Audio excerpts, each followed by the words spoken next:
प्रमुख सदस्य या खरबा गावाचे प्रमुख पाहुणे म्हणूनच असल्यासारखे आहेत आणि त्यांची विकासाची जी नीती आहे हे यांच्या हातामध्ये आहे। ही मंडळी आहे त्या मंडळीच्या हातात आहे की आपल्या खरबा गावचा विकास कसा करायचा आहे आणि खरबा गावाच्या प्रगतीसाठी आणि नागरिकांच्या प्रगतीसाठी कोणते काम करायचे हे या मंडळीच्या हातात आहे। आणि या मंडळीच्या माध्यमातूनच आपण सांगू शकत आहोत की आज महाराष्ट्रामध्ये पाहतात या महाराष्ट्रामध्ये विविध जाती आणि धर्माने आपला हिंदुस्थान घडलेला आहे। या शीख बौद्ध हिंदू ख्रिश्चन वगैरे सर्व जाती या हिंदुस्थानामध्ये निर्माण झालेल्या आहेत आणि एकत्रपणे राहत आहेत आणि एकत्र राहण्याचा उद्दिष्ट असे आहे की या थोर मंडळीने छत्रपती शिवाजी महाराजांनी एक आदर्श घडवून दिलेला आहे की सर्व धर्म म्हणून स्वभाव म्हणून महाराष्ट्राची प्रगती आणि एकत्र राहून विकास करायचा आहे। त्याप्रमाणे आपण 400 वर्षापासून पाहत आहात की या छत्रपती शिवाजी महाराज म्हणजे होत असलेला अन्याय अत्याचार दूर करण्यासाठी मुघलांचे राज्य होतं। मुघलाला संपवण्यासाठी किती घोर कष्ट विशाळगडावर ते रायगडावरती विविध अत्याचार या आदिलशाह आणि इतर मंडळीने केलेला आहे। त्याचा घोर मुकाबला करण्यासाठी थोर नीती वापरून छत्रपती शिवाजी महाराजांनी या महाराष्ट्रामध्ये एक चांगलं पाऊल उचलून आणि आपल्या खरंच भाग्य आहे की या महाराष्ट्राची संतांची भूमी आहे।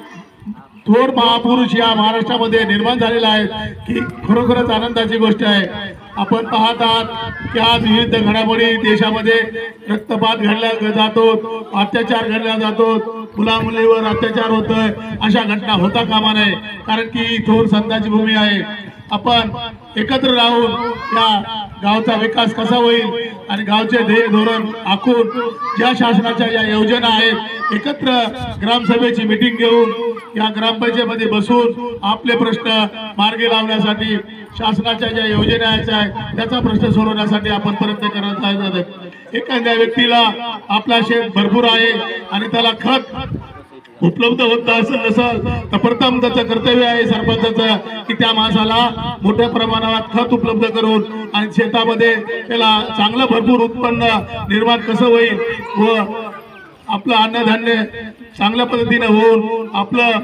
आपलं दारिद्र्य रेषेमधून आपण दूर कसं राहू आणि आपण प्रगती कशी होऊ हे उद्दिष्ट सरपंच आणि गावकरी मंडळीचं उद्दिष्ट आहे।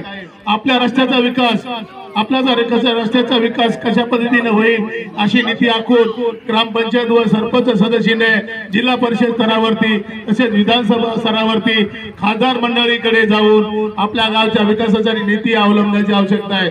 आपणास माहित आहे की केंद्र सरकारने सौर ऊर्जाची प्रकल्प अवलंबिलेला आहे। आपल्या गावामध्ये सुद्धा सौर ऊर्जा प्रकल्प राबवण्याची आवश्यकता आहे। शासनाची योजना आहे ती प्रत्येकाला 15,000 रुपये या सौर ऊर्जेच्या माध्यमातून उपलब्ध करून दिले जातात आणि त्याचा लाभ सुद्धा गावकरी मंडळींना आणि घरातील नागरिकांना सुद्धा प्रत्येक गावातील लोकांना सौर ऊर्जा करून आपली वीज 24 तास राहावा यासाठी उद्दिष्ट साध्य केले जात आहे। आपणास माहित आहे की या सरकारने आपणास एक मोफत वीज देण्याचं सुद्धा धोरण अवलंबलेलं आहे।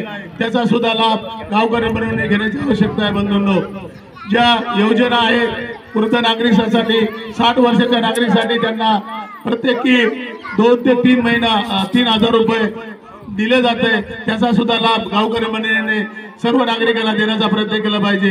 त्याची मीटिंग आयोजित केली पाहिजे, ग्रामसेवकला बोलले पाहिजे ज्या ज्या योजनेचा लाभ आहे आमच्या गावामध्ये झालाच पाहिजे कारण त्याची प्रगती ही ध्येय धोरण ठरवण्यासाठीच असते। यासाठीच ग्रामसभा आयोजित केली जाते। दर महिन्याला ग्रामसभेचे आयोजन आपल्या प्रश्न सोडवण्याचा उपयोग केला पाहिजे।